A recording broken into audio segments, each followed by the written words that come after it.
You're gonna love every second of this. We're back with another round of reporters getting called out for their bizarre and overly ideological questions. It's becoming a trend at this point where these journalists try to push their agendas with loaded questions, only to end up getting completely obliterated by people who aren't afraid to push back. And honestly, watching someone calmly dismantle their narrative with facts, wit, and a little bit of sass is a sight not to be missed. As always, make sure to subscribe and hit the notification bell for more videos just like this. We played some other comments about migrants, including in Aurora, in Colorado, where Trump said the city had been invaded and conquered by Venezuelan gangs. The Republican mayor of the city said flatly the city and state have not been taken over or invaded or occupied by migrant gangs. So do you support Donald Trump making those claims that the Republican mayor says were grossly exaggerated and have hurt the city's identity and sense of safety? Well, Martha, you just said the mayor said they were exaggerated. Grossly exaggerated.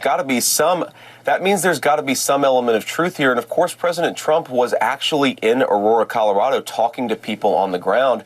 And what we're hearing, of course, Martha, is that people are terrified by what has happened with some of these Venezuelan gangs. She thought she was setting up the perfect gotcha moment. The only thing is this is JD and he wasn't having any of it. Instead of taking the bait, he hit back with the plain old common sense, which for some reason reporters never seem to be prepared for. And when she realized her gotcha was falling apart, she couldn't help herself and cut him off to correct his answer, which then led to this legendary moment. Senator Vance, I'm going to stop you because I know exactly what happened. Martha. I'm going to stop you. The incidents were limited to a handful of apartment complexes, and the mayor said our dedicated police officers have acted on those concerns. A handful of problems.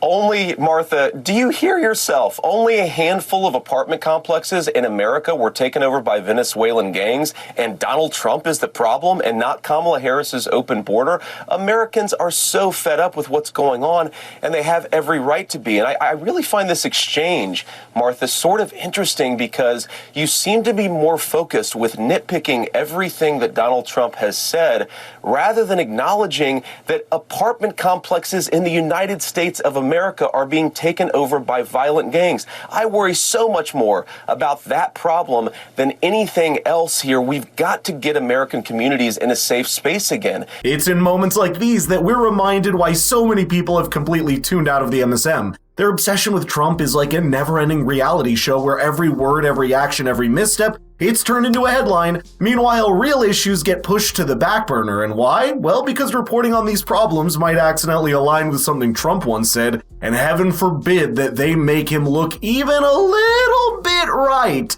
It's one thing to hold a politician accountable, but when the media becomes so laser-focused on tearing someone down, they stop serving the public and turn into a propaganda machine. Obviously, we can't speak about the president-elect without having a couple of his hilarious responses, so here you go. You once said that using the debt ceiling as a negotiating wedge just could not happen. You said that when you were in the Oval Office. That's when I was president. So why is it different now that you're out of office? Because now I'm not president. You know for a fact that she had already played out all the scenarios in her head before asking this question and was confident it would make Trump look like the ultimate villain. But here's the thing about trying to corner someone like him, the man has been in the game way too long to be caught off guard by such a question. Instead of stumbling, he hit back with a simple answer, completely derailing her grand plan. This isn't the first time reporters have tried this approach, and it definitely will not be the last. But nothing comes close to what he said to a French reporter who was asking for the secret behind the US's low unemployment rate. You have very low unemployment rate in the US and we have a very high unemployment rate in France. How come? What's the recipe for? Well, maybe we have a better president than you do. What makes it even funnier is that he gave this answer during a tour of the Louis Vuitton factory in Uvalde, Texas. It was in 2019 and the US unemployment rate fell to its lowest level since 1969. By the way, I've noticed you haven't liked the video or subscribed to the channel yet, so what are you waiting for? Although Trump likes making a lot of jokes about Macron, the pair still have a good relationship, and France was actually the first country that he visited after winning the past elections. Next, we have Pierre Poilievre, who put a woke reporter in his place in the most epic way possible. This free trade deal. The carbon tax was inserted by Justin Trudeau, not by my supporters. Why did he do that? No, but I'm just curious. Can you explain to me why there is a carbon tax in the agreement? No, but the question is why. No, I asked you a question. You keep asking what the agreement is. We're the journalists. We ask the question. I have the freedom to ask questions if I want to, and I've just answered. I've been answering your questions all week. Here's another one. So no. The government's introducing why would an you a investment carbon tax? credit. You're not changing the subject. I know you want to change the subject. I want to ask because you don't want to talk about Trudeau's carbon tax. I want to ask a question because in a democracy we ask the question and you answer. And I decide the answer I give. If you listen to this with your eyes closed, you'd think it's an interrogation scene from the Punisher movie, but the tactic Pierre called out is all too common in modern media. They ask a loaded question, get an answer they weren't expecting, and immediately pivot to something else, hoping nobody notices the dodge. Let's be honest here, if you're going to ask the hard questions, at least have the courage to stick around for the answers, even the ones you don't like. The final clip is not the interviewer getting owned, but rather the guest, and it's so satisfying to watch. You made press because you were on Stephen Colbert's show, and he said something like, you guys at CNN just report the news straight. And the crowd burst into laughter. And I'm a big rooter for CNN, but that tells you a lot, doesn't it? I mean, how do you guys think you are doing in that arena of like, this is a terribly divided country. We're not only politicized, a lot of people just hate the other side. And CNN, in my view, should be the place where both sides can watch. How do you think you're doing with that? How is CNN is the place where both sides can watch. And I think, my show is evidence of that. We have lawmakers on from both parties. We'll have Elizabeth Warren on one night. We'll have Ted Cruz on another night. I'm sorry, but if you think having people from both sides makes you fair in your coverage, it's nothing but delusional. It's how you cover and talk about them that matters. Bill didn't like her reasoning and followed up with a take that sent the crowd into a clapping frenzy. I watched Kamala's speech last night. It ended at 8:09, I guess 11:09 in the East.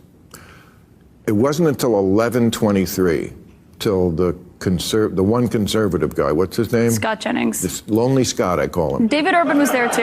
Wait a second. I watched from 8:09 to 8:23, they were just gushing about how great a speech it was. And I think she did fine. I didn't think it was as good as they were making it out to be. But if I'm a conservative in America and I'm watching CNN, just for the straight middle of the road, that's what I hear for 15 minutes, is it's great, and then Lonely Scott.